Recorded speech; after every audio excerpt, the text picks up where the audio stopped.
India आजकल, सच खबर हर पल। हेलो दोस्तों, नमस्कार। मैं हूं आईपीएस यादव और आप देख रहे हैं इंडिया आजकल, सच खबर हर पल। पेश है आज का वीडियो। मैं किसी व्यक्तिवादी ईश्वर को नहीं मानता। परमात्मा कोई व्यक्ति नहीं है जो ऊपर बैठा है सातवें आकाश पर और इस दुनिया को चला रहा है। परमात्मा को व्यक्ति की भाषा में सोचना ही बुनियादी रूप से भूल है, गलत है। भगवान नहीं, भगवत्ता की भाषा में सोचो। हाँ, जो भगवत्ता को उपलब्ध हो जाता है उसको हमने भगवान अवश्य कहा है, और वह बात ही और है। बुद्ध को हमने भगवान कहा है, यद्यपि बुद्ध ने भगवान से इनकार किया है कि कोई भगवान नहीं है। इन्हीं अर्थों में इनकार किया है जो मैं कह रहा हूं कि कोई व्यक्ति नहीं है भगवान जो सारे जगत को चला रहा है, और तुम्हारी खोपड़ी पर तुम्हारी किस्मत लिखता है कि तुम टैक्सी ड्राइवर होगे, कि तुम एमजी रोड पर कपड़े की दुकान खोलोगे, कि तुम पुण्य नगरी में पूना की भीख मांगोगे, कि गुंडागर्दी करोगे। और अगर कोई व्यक्ति परमात्मा है तो वह बिल्कुल पागल है। क्या क्या बकवास लिखता है। जी हाँ, कोई परमात्मा नहीं है। ओशो कहते हैं भगवत्ता एक अनुभव है, व्यक्ति नहीं। और जब भी तुम अपनी चेतना की पूर्ण शांति के अनुभव करते हो और उस शांति में उठते हुए प्रेम के संगीत को पहचानते हो, तब तुम भगवत्ता का अनुभव करते हो। तो तुम यह पूछो मुझसे कि मेरा आराध्य कौन है। मेरा आराध्य कोई भी नहीं है, और इसलिए यहाँ पर कोई आराधना नहीं चल रही है। जब आराधना ही नहीं है तो जब आराध्य ही नहीं है तो आराधना चलने का मतलब क्या है। मैं ध्यान सिखाता हूँ, आराधना नहीं। आराधना तो अनिवार्य रूप से किसी व्यक्तिवादी परमात्मा को मानकर चलती है। कोई परमात्मा है जिसकी स्तुति करो, जिसका गुणगान गाओ, जिसकी खुशामद करो। स्तुति का मतलब है खुशामद। और जिस पर रिश्वत चढ़ाओ, और पता नहीं यह परमात्मा को भी कैसी कैसी रिश्वतें पसंद आती हैं। नारियल चढ़ाओ, इनका भी नारियल से जी नहीं भरा। सदियां हो गई लोग नारियल चढ़ाए जा रहे हैं, फोड़े चले जा रहे हैं। इसी तरह से लोग तरह तरह की रस्में करे चले जाते हैं, लेकिन ये सब रिश्वतें हैं, सारी रस्में रिश्वतें हैं। और एक नारियल चढ़ा देते हो और कहते हो कि मेरे लड़के को नौकरी लगनी चाहिए, और अगर न लगी तो ख्याल रखना, अगर लग गई तो फिर नारियल चढ़ाऊंगा, और अगर न लगी तो मुझसे बुरा कोई नहीं होगा कि मेरे घर में बेटा पैदा हो जाए।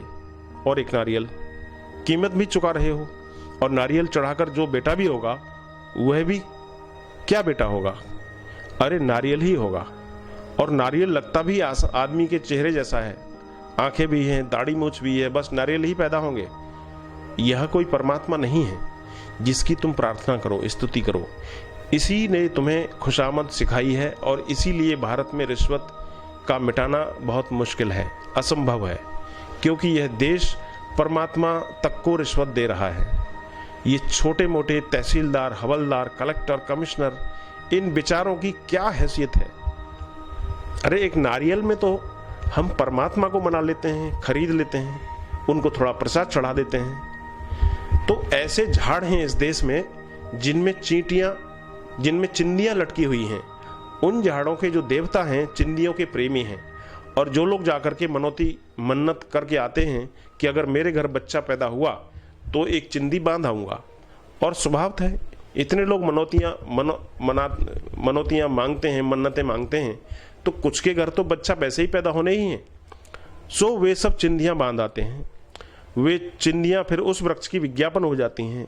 जब इतनी सारी चिंदियां बंधी हैं, हजारों चिंदियां वृक्षों पर बंधी हुई हैं, जाहिर है कि वृक्ष का देवता पहुंचा हुआ देवता है। सो और लोग आते लगते हैं, और उनकी चिंदियां कम नहीं होती हैं। जिनकी इस वृक्ष से नहीं सुनी, उनकी दूसरे वृक्षों की तलाश में चले गए। कहीं न कहीं कोई न कोई मौके अवसर उनके घर पर बेटा पैदा होना ही होना है। किसी वृक्ष पर चिंदी वे बांधेंगे ही बांधेंगे, और यह मूर्खता नहीं, यह बकवास है। न कोई आराध्य है, न कोई आराधना है। और तुम पूछते हो कि आपके धर्म का लक्ष्य क्या है। अरे भाई, कोई भी लक्ष्य नहीं है। लक्ष्य की भाषा ही व्यवसाय की भाषा है। मेरा धर्म आनंद और उत्सव का धर्म है। अब आनंद उत्सव का कोई लक्ष्य होता है क्या। आनंद अपना ही लक्ष्य है। किसी से पूछो तुम्हारे प्रेम का लक्ष्य क्या है, क्या बताएगा कोई। यहाँ हमारे देश में तो कोई भी बता देगा प्रेम का लक्ष्य कि एक स्कूटर पाना है, किसी को दहेज में कुछ और पाना है, क्या क्या चीज़ें लोग मांग रहे हैं। प्रेम का लक्ष्य उन्होंने निर्धारित कर रखा है, लेकिन प्रेम का कोई लक्ष्य नहीं है। प्रेम स्वयं एक लक्ष्य है, कुछ और, वह बात ही कुछ और है। प्रेम अगर सच में है तो प्रेम अपना लक्ष्य खुद है, उसका कोई और लक्ष्य नहीं हो सकता है। प्रेम अपना आनंद है, प्रेम परमानंद है, आनंद का कोई लक्ष्य नहीं होता। धार्मिकता आनंद का पर्यायवाची है। एक शुभ समाचार उनको जो सदियों के प्यासे हैं, मैकशों को मुजदा उनके लिए एक शुभ घड़ी, जिन्हें परमात्मा को पीने की ललक है, अभिप्सा है, सदियों से प्यासों को नवेद और सदियों से जो प्यासे हैं उनके लिए शुभ संदेश। अपनी महफिल अपना साकी लेके अब आते हैं हम। यह तो मैकदा है, कोई मंदिर नहीं। मत पूछो कि मेरे धर्म का नाम क्या है। पियक्कड़ों का भी कोई धर्म होता है क्या? मैकशों का भी कोई धर्म होता है? मस्ती होती है, आनंद होता है। मत पूछो मेरा लक्ष्य क्या है। कोई लक्ष्य नहीं है। यह अस्तित्व किसी लक्ष्य के लिए नहीं है। यह अस्तित्व स्वतः स्फूर्त आनंद है। और तुम पूछते हो कि आपके आसपास हजारों लोग जो संगठन बना रहे हैं उसका उद्देश्य क्या है, उनका लक्ष्य क्या है। अरे भाई, न यहाँ पर कोई संगठन है, न कोई संगठन बना रहा है। लेकिन मैकदे में भी तो थोड़ी व्यवस्था करनी पड़ती है ना। बस मैकदे की व्यवस्था है, मैकदे का भी अपना एक निज़ाम होता है। आखिर मैकदे में किसी को साकी होना होगा, कोई सुराही लेकर आएगा, कोई प्यालियां बांटेगा, कोई सुराही से शराब ढालेगा। मैकदे का अपना निज़ाम होता है, अपनी व्यवस्था होती है। तो बस इसको ऐसे ही समझो। यहाँ कोई संगठन नहीं है, यहाँ सिर्फ व्यवस्था है कि जो पियक्कड़ हैं, जो प्यासे न रह जाएं, और जो गैर पियक्कड़ हैं उनको भीतर न आने दिया जाए। मैकशों को मुजदा, सदियों के प्यासों को नवेद, अपनी महफिल अपना साकी लेके अब आते हैं हम। ओशो, बहु तेरे हैं घाट, प्रवचन नंबर 1। हेलो दोस्तों, नमस्कार। आप देख रहे थे इंडिया आजकल, सच खबर हर पल।